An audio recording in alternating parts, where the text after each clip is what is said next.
Welcome to our podcast, Inspiring Living, with me, Mark Candelaria. I am an architect, blogger, traveler, chef, father, and husband. I'm the founder and now partner of a fabulous 25-person architecture firm specializing in high-end residential architecture, designing amazing homes across the country. We have hosted tours to Italy, Spain, and now Napa over the last 20 years, and in the course of all this, I have met a lot of interesting people who truly inspire me. Our podcast is about all the opportunities that are right there in front of us to inspiring living. Yes, we will talk about architecture and design, but every week we will venture into all sorts of topics that will inspire you, teach you, and motivate you to inspire living every day. My guests will include a wide gamut of amazing people, from those in the design industry to clients to real estate professionals, chefs, artists, sports figures, and philanthropists, and people who just flat out get it. Sit back and enjoy, and let's have some fun exploring all the opportunities that are there just waiting for us. Please subscribe and get ready to be inspired every week. Okay, as my dad says, here we go. Because Inspiring Living is all about the people and the organizations that inspire us, we are excited to have Monogram Appliances as one of our sponsors. Anytime we do a new kitchen or a kitchen remodel, Monogram Appliances are what we recommend to our client. Their appliances are the definition of luxury, meticulously detailed using the finest materials and an ownership experience that is second to none. This is how Monogram is always thinking ahead and inspiring and elevating the kitchen experience. Because at Monogram, they don't just elevate one thing, they elevate everything. Welcome everyone, and thanks again for listening to our podcast, Inspiring Living. We are winding June down, and I had a fantastic Father's Day this past weekend. I miss not being with my dad, as they are still hunkered down in Maricopa, but they are all safe, and we had a nice call yesterday morning. So catch my dad's podcast. It's episode 26, where we celebrated his 85th birthday. It's a fun little podcast. So hello, Dad. Hope you're doing good. I know you listen to the podcast, and I sure appreciate it, and I sure love you. Okay, meanwhile, we are now in week 15 of working from home at Candelaria Design, and we are slated now to come back to work maybe mid-July. We'll see. You know, it just depends on where the trend line on the number of cases go, and we're just at the philosophy, let's just play it safe. So right now, it's just smart to stay home, and we just keep zooming around. So speaking of zooming around, I leave for a nice 2-week vacation this Friday, and I will be road tripping with my daughter Tiffany and her boyfriend Josh to McMinnville, Oregon, right in the heart of the Pinot wine country. I'll take the first 2 weeks of July to just chill there in Oregon, and then the last 2 weeks, Isabel will fly up, as she has clients in town here in Scottsdale the first 2 weeks. So she's going to stay back and keep cranking and working away. And then Isabel and I will make the road trip back from Oregon at the end of the month, and likely with a fun little stop maybe in Carmel, California. I have a couple clients that are chilling out over there, and they've invited us over, so why not? You know, we'll just road trip back and swing through Carmel, and who knows what trouble we might get into over there. Okay, so while in Oregon, we will likely do a couple of our Candelaria Design cooking classes from there too, so stay tuned for that. We might have some good surprises for you on our cooking class, so should be a lot of fun. Okay, couple quick announcements. Our Candelaria Design Napa Tour is in the works for September 3rd through the 8th, and we are working with my good friend, client, and fellow Scottsdale Charo on chartering one of his planes to take us all over from Scottsdale right into Napa. So we're taking this tour up a notch in big time style. Details are on our website. Only have a few spots left. I really do. A lot of my earlier travelers from April, when we canceled the trip, have re-signed for the September trip. So don't wait, as I get the sense everyone is ready to do some traveling in Candelaria style. We also have our Candelaria Design Tour Sedona now in the works. Yes, Sedona, baby. Set from October 17th through the 20th. Yes, it's a quick tour, but it'll be as incredible as we can make it, as we will be staying at the Enchantment Resort that I designed with my former friend, mentor, and partner, George Christensen, between 1983 and 1987. Yes, I've been working a long time. We will be celebrating my 60th birthday on that tour, so get ready for that. We have limited seating, limited accommodations available at Enchantment. They're already booked solid. And so check out the details on our website and direct message me right away, and we'll see who we put together on that tour. We've got it pretty full already, just with family and really close friends, so there's only a couple spots truly available. So get on it. Let's do it. Let's have some fun. Okay, thanks again to all of you who have been listening to our podcast as our listeners keep growing nicely. Thanks to all who tuned into our podcast last week, where we checked in with my friends and contacts in Italy to see how they are all faring with this COVID-19 fiasco.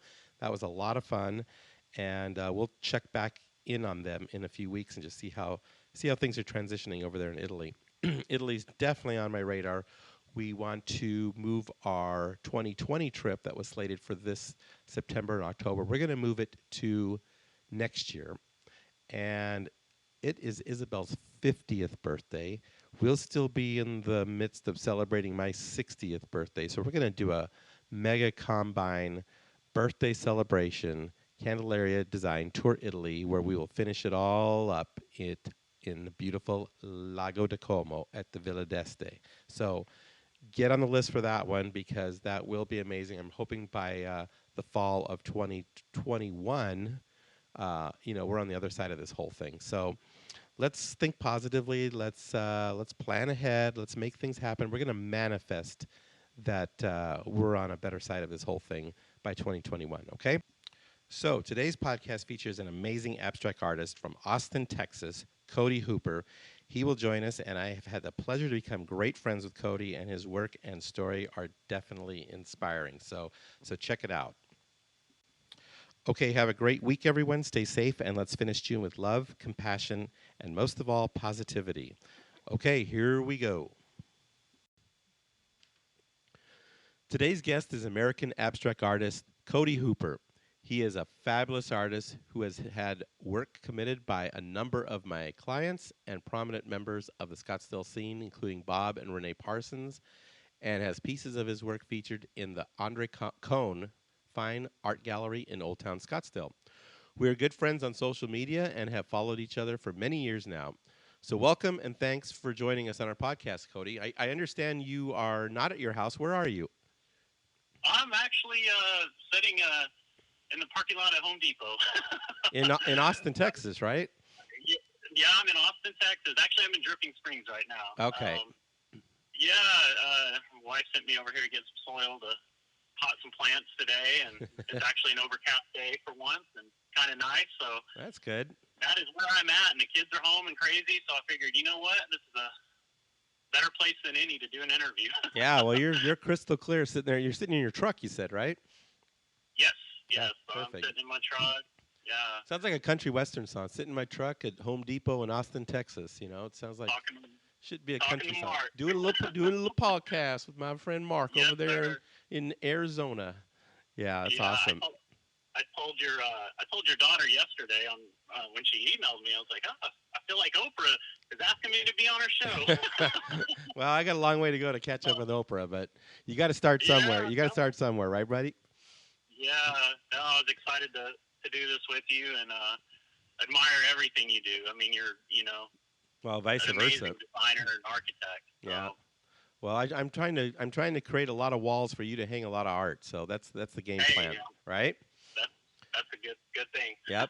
So I was driving to drop my car off to get a little service this morning, and I was talking to Isabel about you, and we were trying to remember how we met, but I think it was through social media that we met. Isn't that right?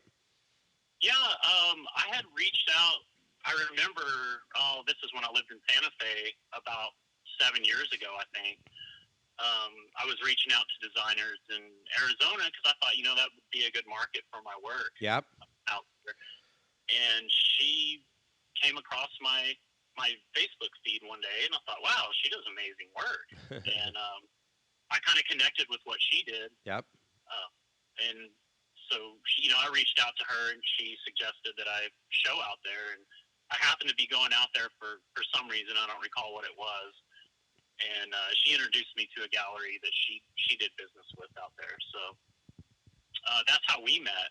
Okay. And I think you two, I can't recall, but I think y'all were dating at the time, maybe. Yeah, that's about right.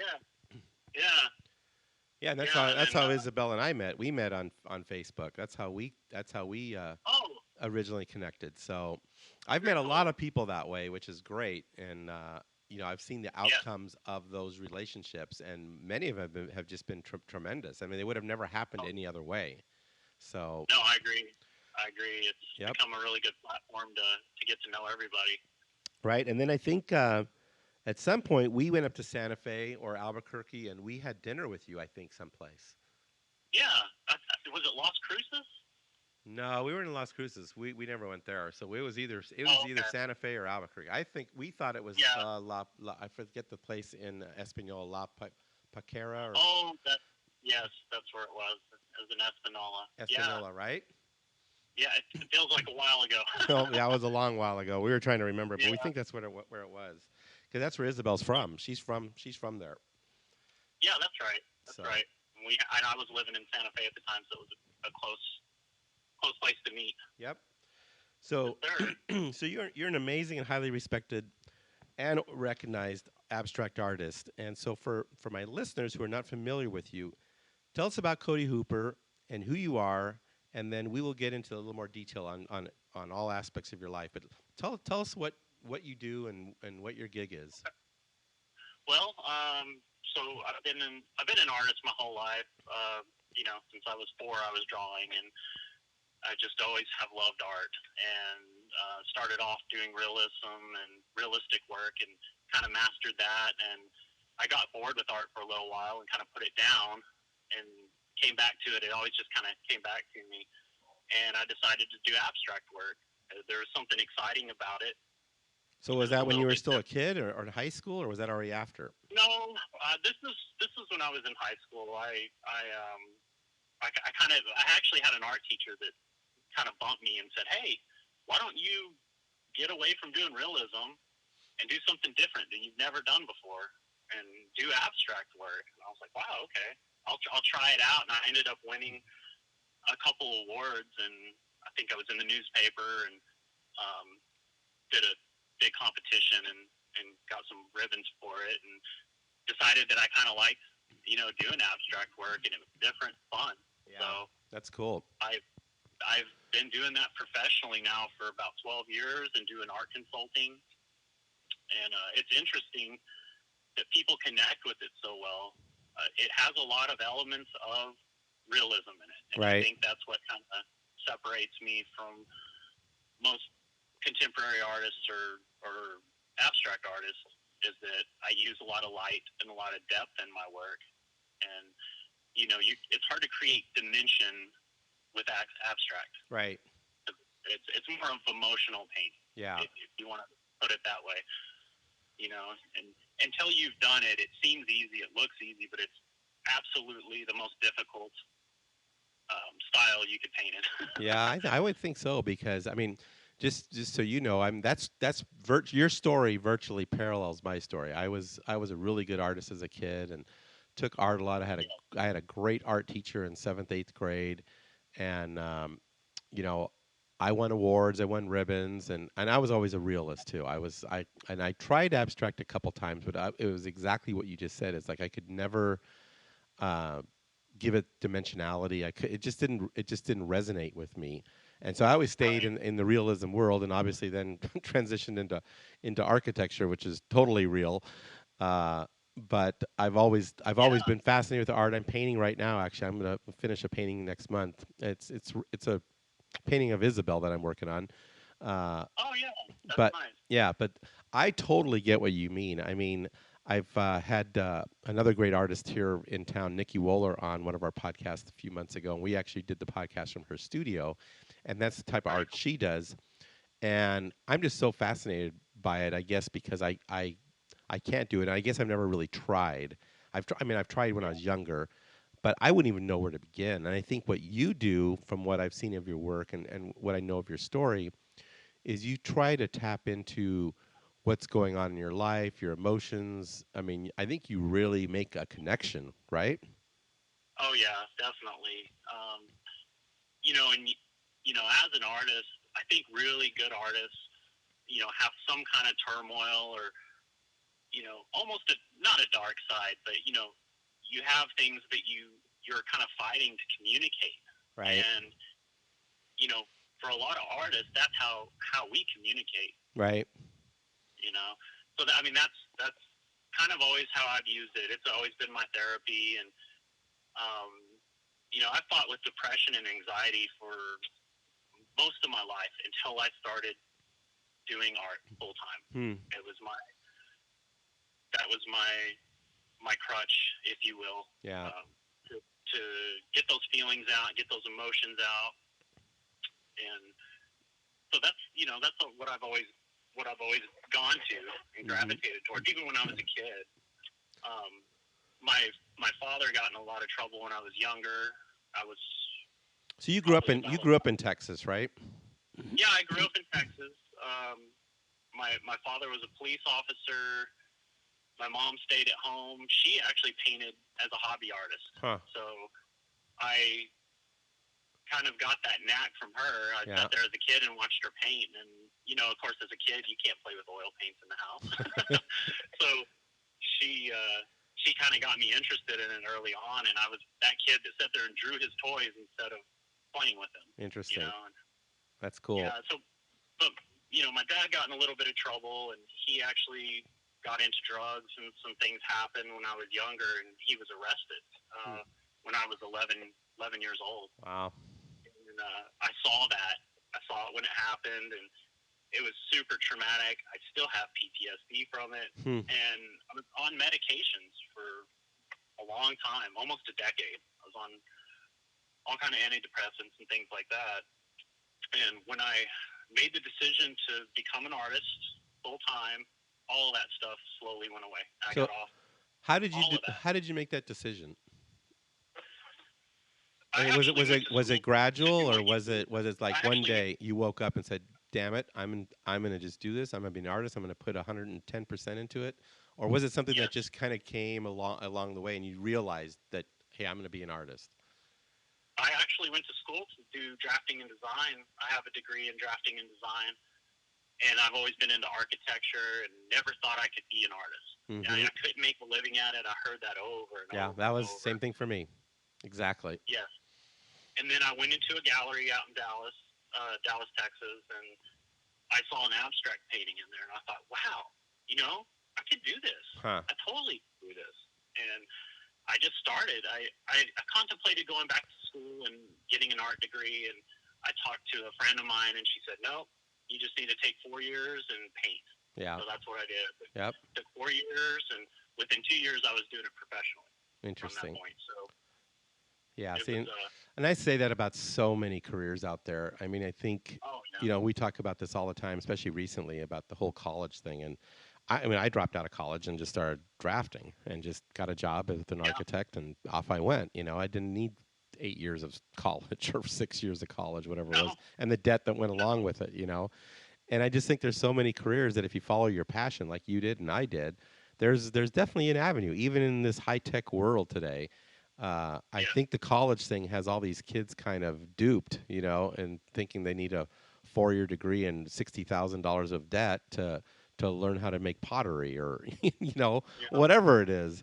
And absolutely. I just think, if you're a doctor or a lawyer or something like that, go to college, get your degree, do all the stuff. But, if you like framing or pottery or painting or electrician work, you don't need to go to college. Go start working. And these guys make a lot of money, They have decent, very nice livings. So it's interesting to hear your story, the same thing. So you kind of got into the whole art scene. And was that in Texas, or did you eventually ended up in New Mexico? Tell us about that.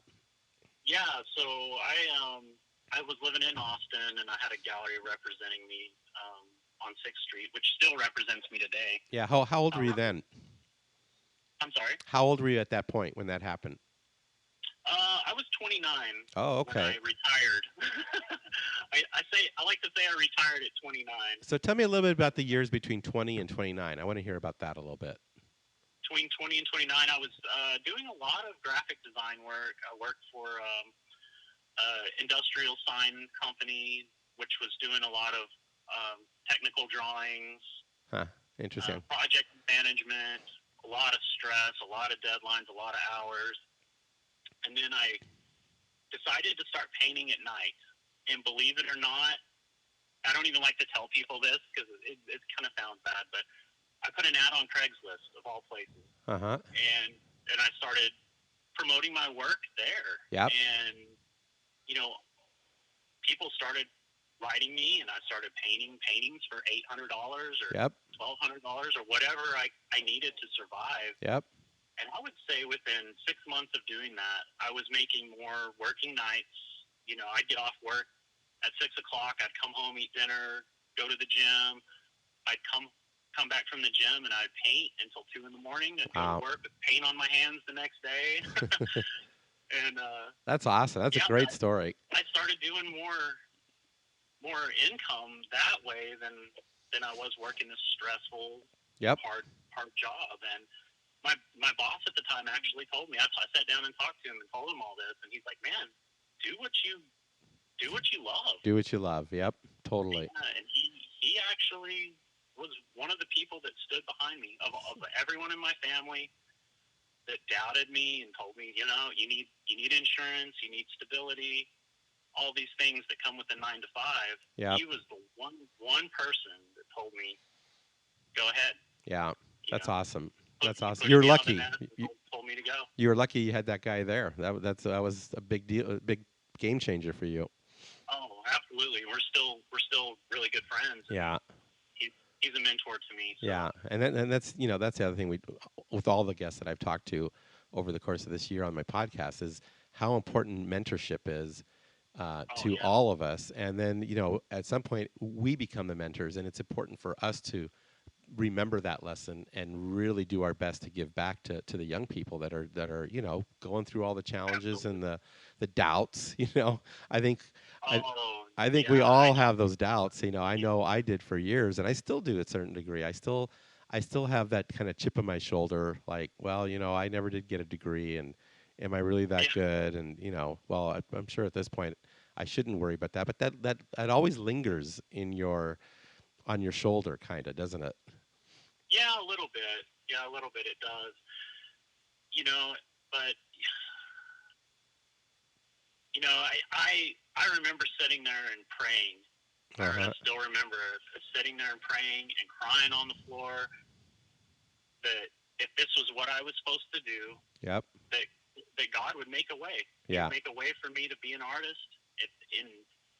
At that point in my life, I was so done and just kind of stressed out about everything in my life at that point that I had just almost given up, and it was my rock bottom. And I remember sitting there thinking, if anything in life that I can do to have purpose and give back, it's to create beautiful things. Right. So that's what I've always gone back to, when I start kind of thinking that way is, hey, this is the most important thing I can do. Right. For myself, for the world, for my family, and everything else just kind of falls into place after that. It's totally true. And I tell people that all the time. I said, if you really tap into your passion and what your heart tells you to do, the rest of it does start to take care of itself. I mean, it might not happen overnight, and it's going to be a lot of hard work and a lot of hard effort, but you're going to be doing what you love, and that kind of minimizes and erases the hard work. I mean, it's still hard work, but you feel like you're getting somewhere because you're tapping into your soul, right? Absolutely. Yeah. Absolutely.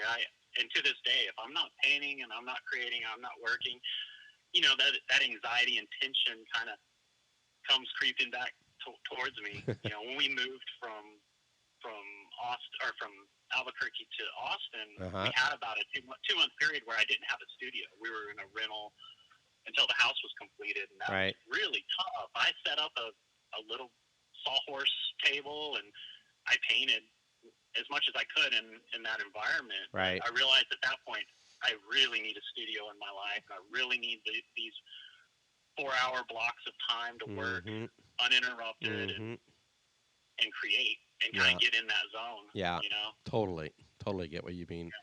So in that time period between your 20 and 29, were you married, or what was your personal life situation at that point? I was recently divorced.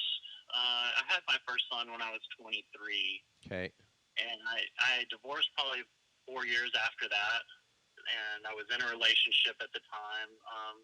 This person I was in a relationship with, she was also creative and kind of helped me in that way. Yeah. I feel like everyone in your life, they're there for a reason. Sure. Whether it's short time, long period of time. We all need each other for something at that point in time. And she kind of had this fearless attitude of just going for it. And she kind of helped me get through the fears of quitting my job. And right. that I would make it and everything would be fine. And, you know, like you said, I worked 10 hours, 12 hours a day, 6 days a week for a long time. Yep. I'd say the first 4 years of painting, I'd hardly eat during the day, you know. So you kind of lived the iconic starving artist life, didn't you? A little bit. I mean, did. The beginning. When I decided to move to Santa Fe, I was, you know, everyone said if you're in Santa Fe and you make your mark there, you'll do well. Yeah. You know, so I thought, well, what am I doing in Austin? Right. You know, I need to be in the Santa Fe scene, and I visited once, and that's all it took. I was like, oh, this place is great. Yeah. You know, it's exactly where I need to start my career. Huh. So that was about that was about 29. You said. I think I had $3,500 in the bank, and I loaded up a U-Haul. I had nowhere to live. And I drove out there, and I remember sleeping in a U-Haul for a week before I found a place to live.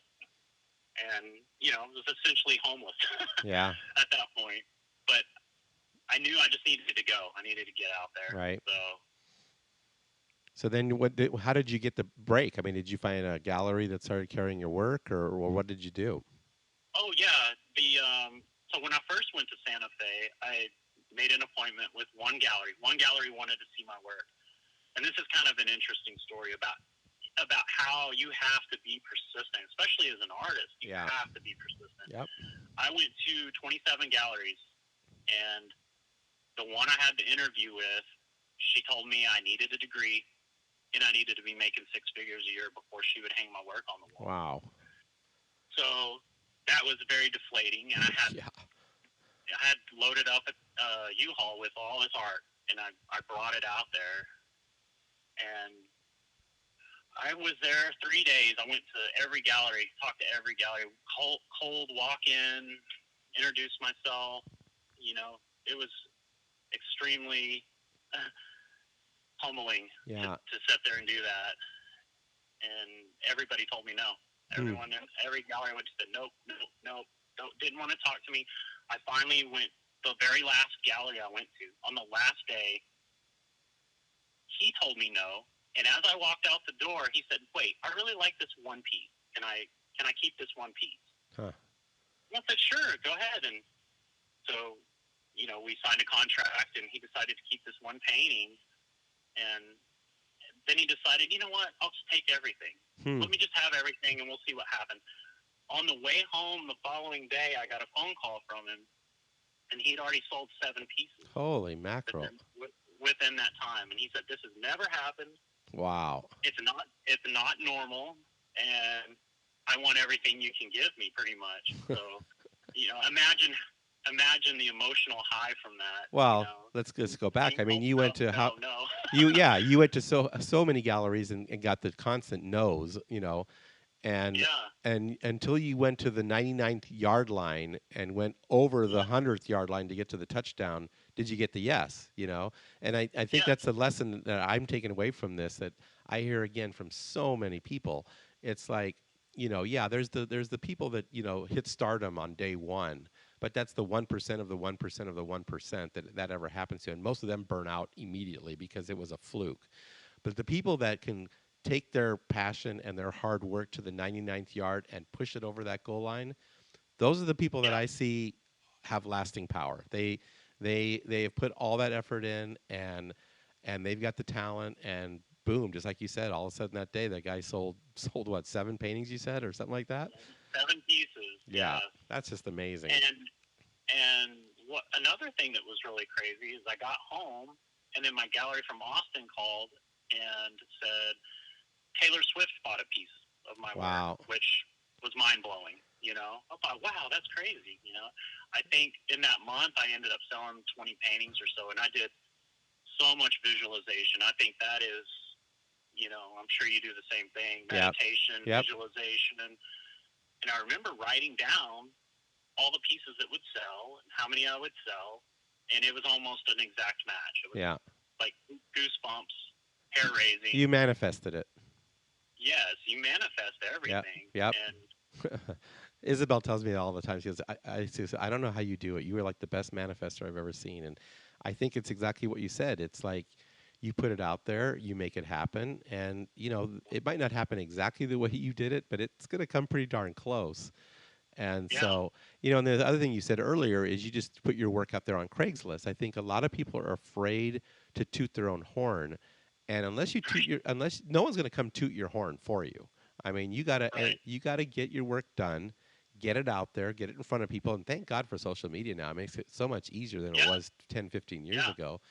That you Oh, just, yeah. And yeah, Facebook's been huge. what I tell people is what you're starting to say is like sit down, write out or draw out, or if you're an artist, whatever, draw out your vision or pull images out of magazines, make a vision board of what you want to be, where you want to go, what you want to do, and then just start doing it.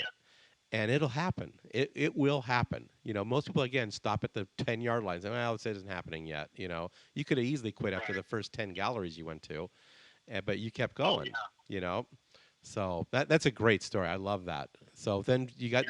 you got the momentum building in Santa Fe. Then, so tell us about that. Tell us where it went from there. So you obviously had to be feeling awfully low, getting up to that Oh yeah. getting up to that 99th yard line. But then all of a sudden you get that phone call, and the momentum swing, the pendulum swing must have been pretty tremendous. Oh, it was amazing, and that was a lot of my motivation in the beginning. Was hey, I'm in Santa Fe, so Santa Fe at the time, things changed there a lot, but at the time, I would say that was the market for the top 10% artists. Yeah. Artists. Yeah. If you could make it in Santa Fe, you could make it anywhere. So I put all my energy and focus there, and that's why I moved, because so I could be close to my galleries. I was shipping so much work that it was costing me a lot, and it made more sense for me to live there. Yeah. And kind of immerse myself in that environment, see my competition, see my peers, meet other artists, and I was there for almost a decade in that area. So that's really important too. You kind of have to be where the action is. Yeah. You know. Yeah. Well, for Arizona right now, there's a lot of action here for an architect, so that's why I'm here. So you did the Santa Fe thing for about a decade, and obviously we spent some time with you there during that time, which was great. And then Yes. at some point you decided to go back to Austin. Tell us why you made that decision. I felt the doors kind of closing there. I'm sure you've kind of hit some walls in your career and things that have happened in your life where you things kind of fizzed out a little bit. Yeah. And my gallery that I had been with for about 5 years decided to close. The owner wanted to retire. And things just kind of started slowing down a little bit for me there. You kind of lose that excitement, that energy. And every time you move, I feel like you get this spark and this new energy, and you immerse yourself in a different place, different environment. It's going to breed new work, new energy. So that's one reason I move. I also have family in Dallas. All my family lives pretty close to me now. So okay, that's nice. We actually contemplated Scottsdale as one of the places to live. Yeah. Just because I do so well out there with Andre Cohn and just. Yeah. Do you think everybody out there loves the work? So, do you think the Santa Fe market has dwindled to a certain degree? It has. We've noticed that just in the last few years that we've been going. I think the quality of art's kind of started dwindling a little bit. Yeah. As the economy gets bad, galleries start to discount work. Yeah. And buyers know that, and the galleries know that. So to compete, they have to keep kind of lowering the price points to the point where all the really good artists have kind of fled a little bit. Yeah. And I don't know how they're going to survive this season with everything that's going on. And no, it's going to be tourist driven. Yeah, so. It's not going to be pretty. I don't think. I mean, No, Isabel has family there. Unfortunate, and beautiful place. Yeah. It really is. But, you know, Yeah. to raise kids out there, too, it's not, the schools aren't very good out in New Mexico. So No. we wanted our kids to be in a good school district, and Austin has amazing schools. And Yep. they'll have the mountain, or not the mountains, the hills, and Oh yeah. the lake and things like that. Which And are good nice. barbecue. It's a great place for barbecue. Man, I've got my gym within 5 miles from the house, and I got my barbecue place across the street. Yeah. So the one I went to is down on the river. I think it was called Salt Lick or something like that. Or, Yeah. Man, that place was good. That was amazing. Austin's fun. We're about 25 minutes from there. Yeah. So is the art scene happening in Austin? Is it? I haven't been there probably in about 4 or 5 years now. It's amazing. And, you know, there's only a handful of galleries here, which is kind of odd because I've always done really well here. Yeah. Even when I was in Santa Fe, this was probably my top market was Texas. You know, last year was Scottsdale.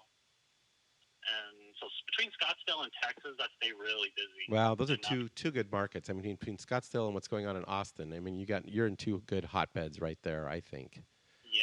You know. My whole thought was I have Austin, Houston, Dallas, all really close to each other. Yeah, so that's a good some good markets. It's a nice area to work, and people here have larger spaces, and they like to showcase larger pieces, which I love working in big scale. Yeah, it's more powerful. And what's the largest piece you've done?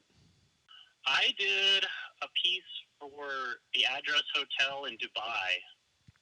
This was about 4 years ago, and that was close to 20 by 20. It was a pretty massive piece. Wow.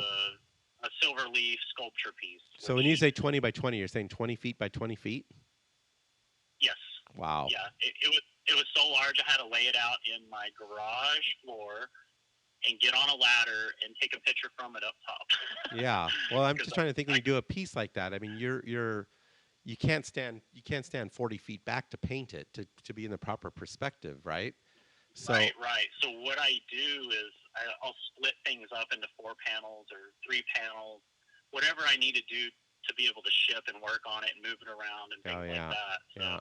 Interesting. Yeah, you have to be you have to have that kind of engineering sense a little bit to how you're going to approach larger scale projects. Right. So, like Bob and Renee Parson, when I did we did a barn door piece. Yeah, I saw the picture of that. That's awesome. This huge barn door out of iron, and then we faced it and did the other side of it.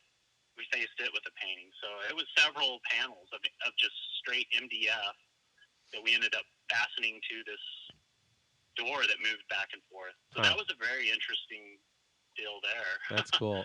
So when you I mean, I imagine there's 2 ways, and there's probably multiple ways, but the 2 ways that come to mind of how a piece of art starts, you either have a client or a designer and says, we want to commission something from Cody Hooper. Right. We want to do a 5 by 10 or whatever it is. And then the other side of that is, you know, you're kind of sitting around, you've been inspired by something, and you just choose to paint something out of thin air. Which do you prefer? You know, I like both. I experiment when I'm painting on my own. When I get a time and a moment to paint on my own, I'm experimenting. Gotcha. That makes sense. And I'm just kind of playing and having fun. And then when I get projects, those are fun too. Yeah. And they usually are taking me back to a certain point. Like right now I have a commission of a piece that I did 10 years ago. So I'm revisiting my roots to when I first started painting, and I'm getting to recreate this, which is really fun. That's cool. You know? That's very cool. And it always takes you down a different path. Right. So I suffer from ADD.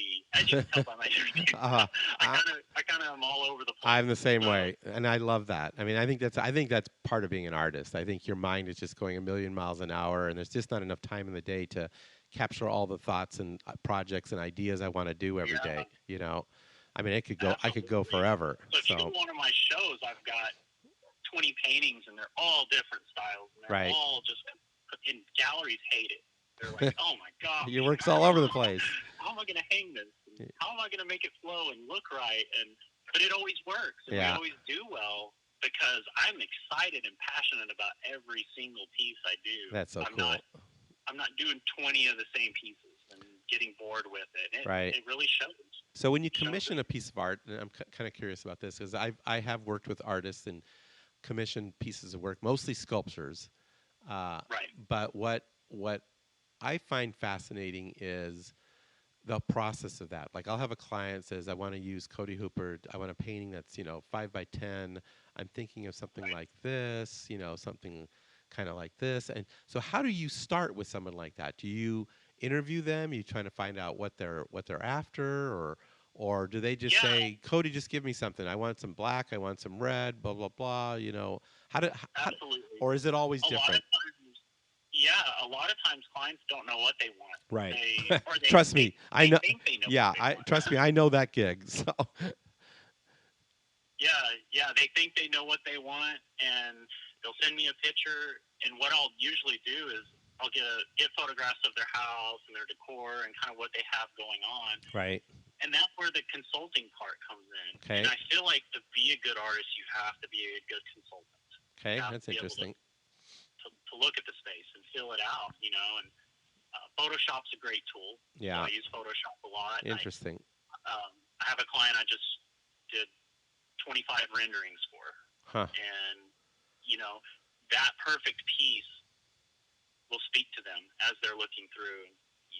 I'll give suggestions and things like that. But, generally they land on their piece. They're like, yes, this is it. This is the right one. Gotcha. And I'll do commission and recreate it. Or So you'll start with some. usually You'll start with some small. have it in stock, so I have to recreate something. You'll start with some small sketches or ideas to kind of convey what you're thinking to make sure that they understand what they're going to get. Is that kind of how it starts? Absolutely. Yeah, gotcha. Absolutely.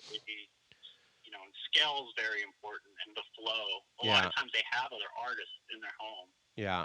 So to sit there and make your work kind of flow with this other artist's work, you have to. There's a lot that goes into it. Yeah, it's interesting.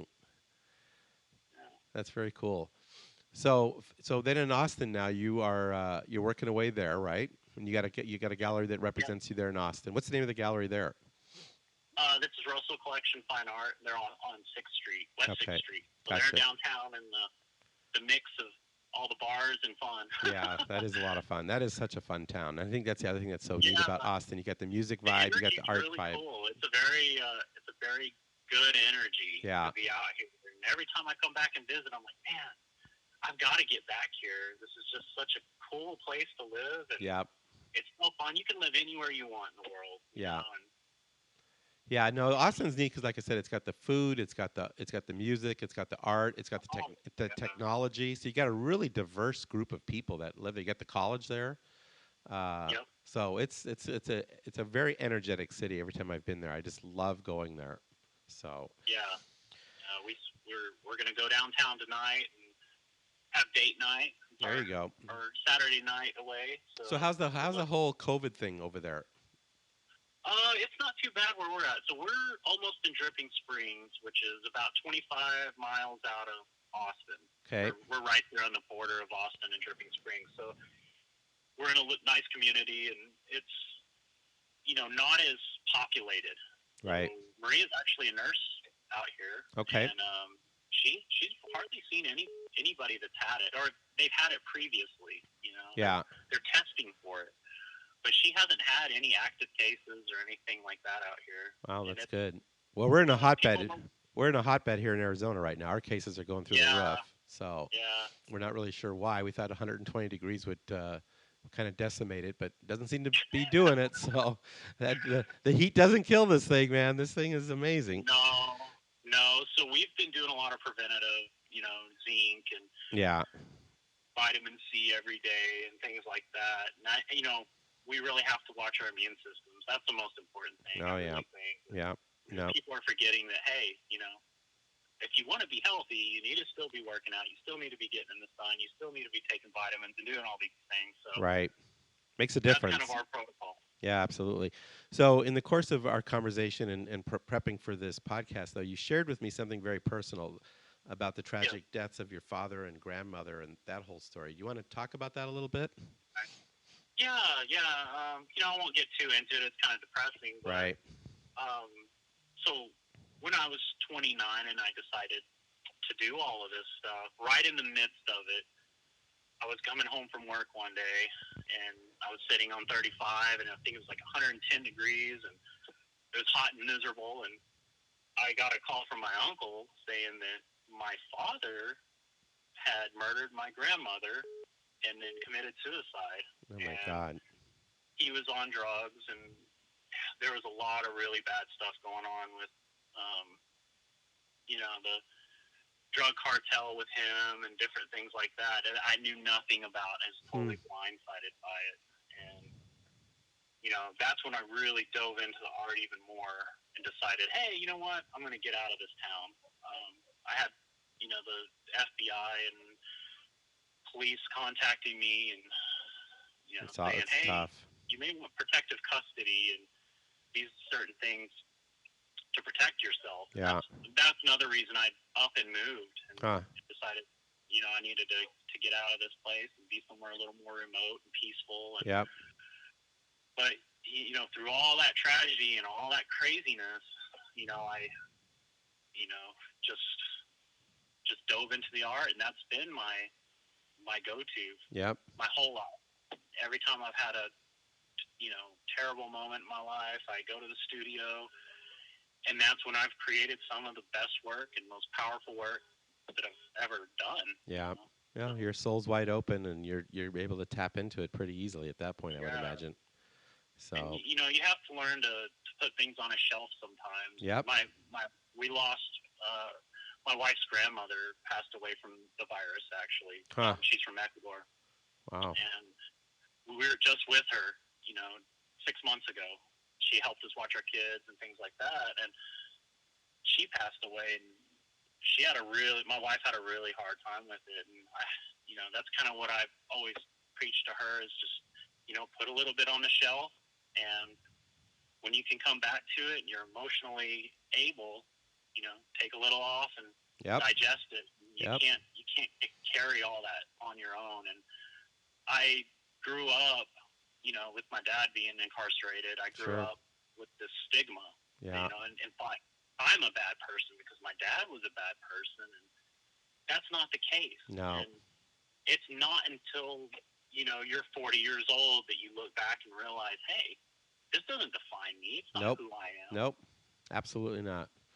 No, you're an No. amazing guy. I mean, just a little bit I'm talking to you here today again just makes me realize why God did put us together, and Right. it's so true. I Yeah. mean, when you look back at how we connected and the dinner we had then, and we just always kind of stayed, not closely in touch, but we're always watching each other and we're always commenting on each Oh, other's work.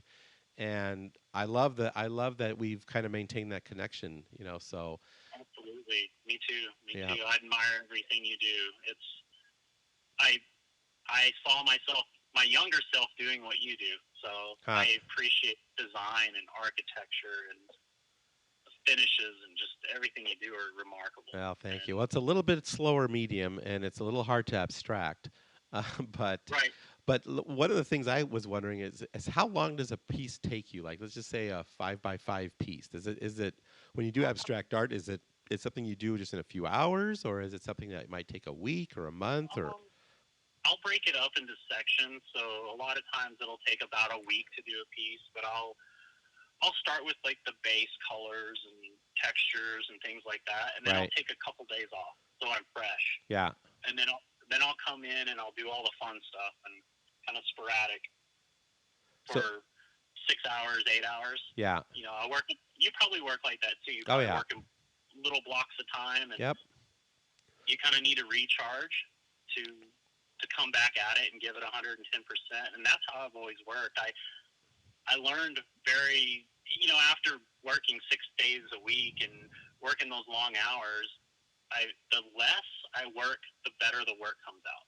Right. And the longer breaks I take between pieces, the better things flow for me. And you really have to, as a creative person, you have to take that time for yourself, and you have to have the yin and the yang. You have to have some other hobby and some other thing that you enjoy doing to kind of counteract, Yeah. your creativity. Yeah, So, and for me, that's kind of cooking because it's quicker than architecture again, and I get a lot of satisfaction exactly. from it. Or Yeah. for me, it's painting. I love to sit and paint, and it's just Right. I can do whatever I want. No one can tell me no. Let's move that room 4 feet that way. Let's put the window here. Let's don't put dividers. You Yeah. know, There's no rules. there's no rules, That's, and I can do that's whatever the the hell I cool part. want.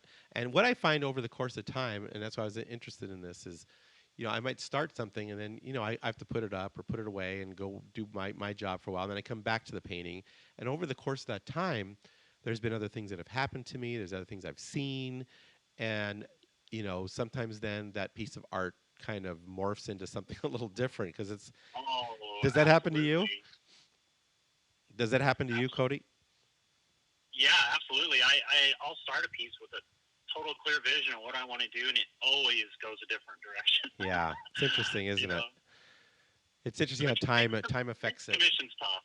Yeah, Makes commissions a little tough because you're studying a piece and you're painting it back, or you're painting it from the top layer back instead of starting from the back layer forward. If that interesting. makes sense. Yeah, Yeah, cool. so it's a little different process, but I've learned put on some awesome music, get out of your head, Yeah. and that is when you create magic pieces. So have you ever time lapsed one of your paintings? I haven't. It would take too long. I've thought about it, and I've had galleries asked to do it. I spend about a week doing things, and Yeah.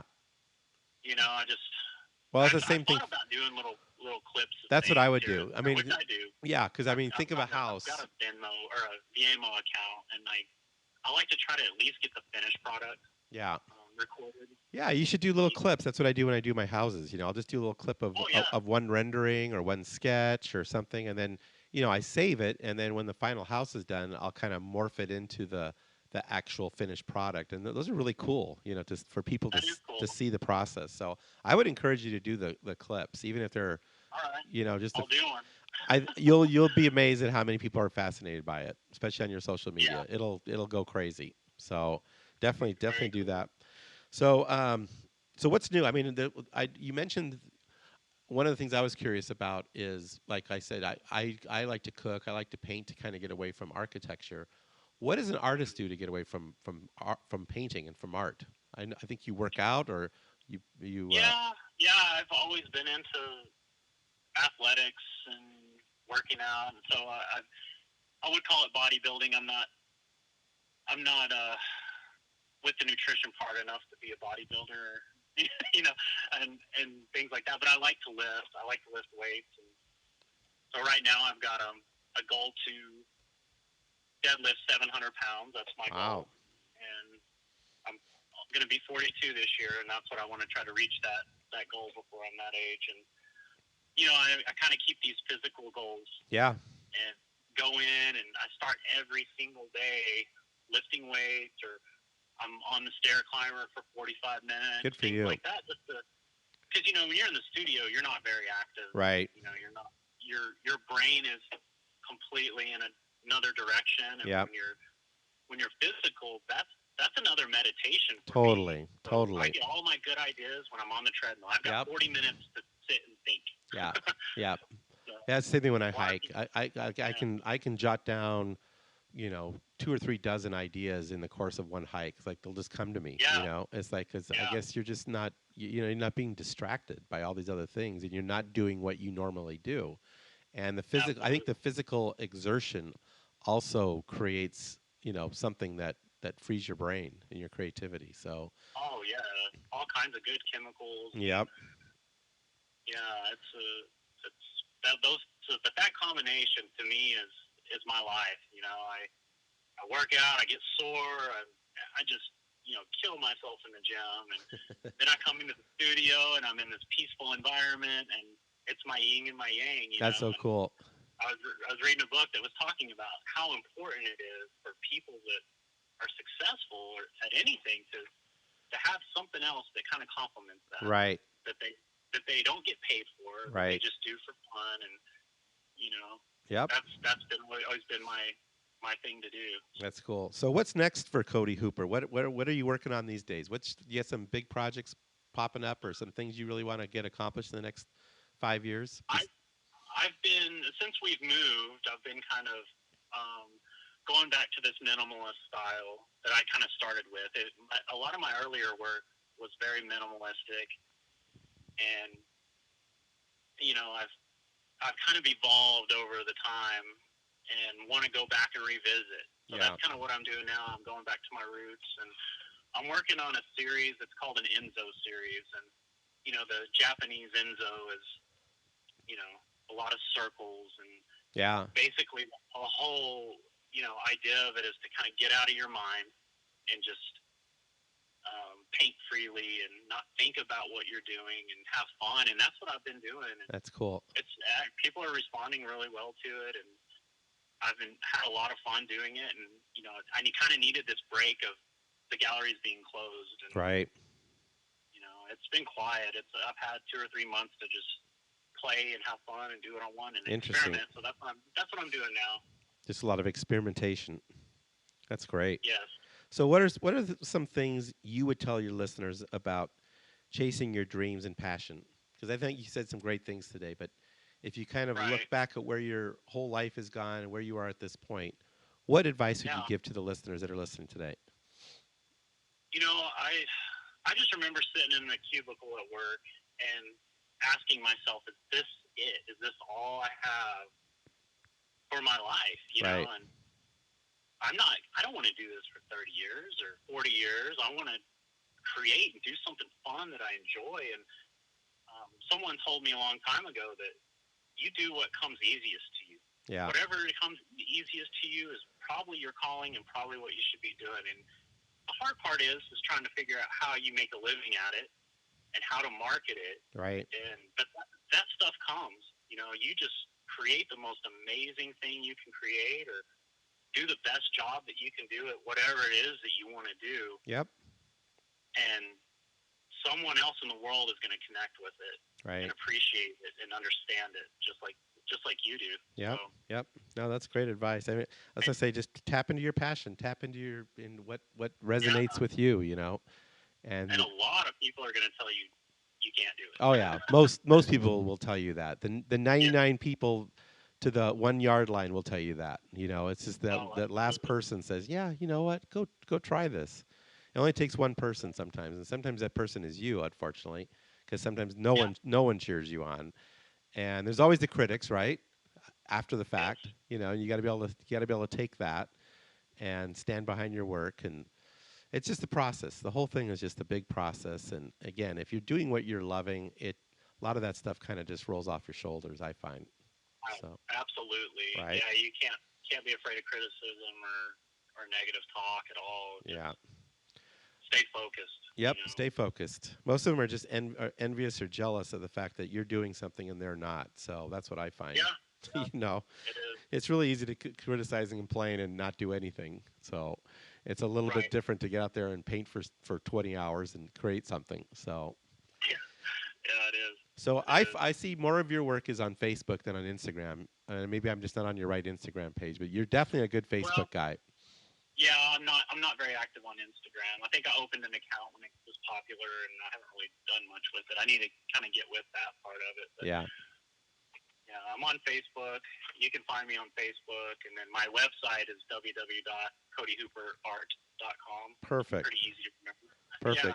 So I think what I'd like to do is next time you're out Scottsdale way, let me know, because what I'd like to do is we got a beautiful office with lots of room. We got a fabulous kitchen in our office now. I'd love to have a show in our office and have a great dinner and get some of my clients that I know would appreciate and can afford your work and would love to have your work. Absolutely. And just make it a little private showing there at the Candelaria Design offices. So let's brainstorm that. I got some great chefs, so we could bring a couple good chefs in and just make it a night that everyone will remember for forever. Oh yeah, I'm excited to do that. I'd love to. Yeah, I love to eat. Yeah, me too. So yeah, let's do that. Let's play maybe this fall when things kind of calm down. Hopefully, let's try to get something on the calendar. Let's make that happen. Yes, sir. That sounds great. All right. Well, I know you got to go get some potting soil, and you're sitting there and Home Depot, they're probably wondering what the heck you're doing at this point. So Yeah. I'll let you go, man. I really appreciate you doing this today, and we've got a couple empty walls here in our house, so I definitely want to get a Cody Hooper piece in our house. So we'll be talking to you about that too. Okay, my friend. Okay. Thank you, Mark. All right, brother. You take care. Stay healthy. Stay safe, and we love you. Okay. You as well. All right. Bye-bye. I want to say a big thank you to my good friends at Stockett Tile and Granite Company, where your project is our priority. The Stockett team, along with so many others, are wrapping up the final details on our demonstration kitchen at our new expansion of our Candelaria design offices. We have started our online video cooking classes, and our kitchen is amazing. I have had the pleasure of working with the Stockett team for nearly 40 years on some amazing projects, and trust me, they are the epitome of excellence when it comes to tile, marble, and granite. Work bar none. Their skill and customer service is impeccable, and the bottom line is they are just good people. I have traveled with, dined with, and just had good times, both personally and professionally, with Dave Stockett and his lovely wife, Becky, and they are the best. When it comes to your next kitchen, make sure Stockett Tile and Granite is a part of your team. Thanks for listening. We hope you enjoyed our podcast. We encourage you to write a review, screenshot it, and share it with your friends. Please instant message it to me and follow us on Instagram and Facebook. We thank you for listening, and we look forward to sharing more insights to inspiring living next week.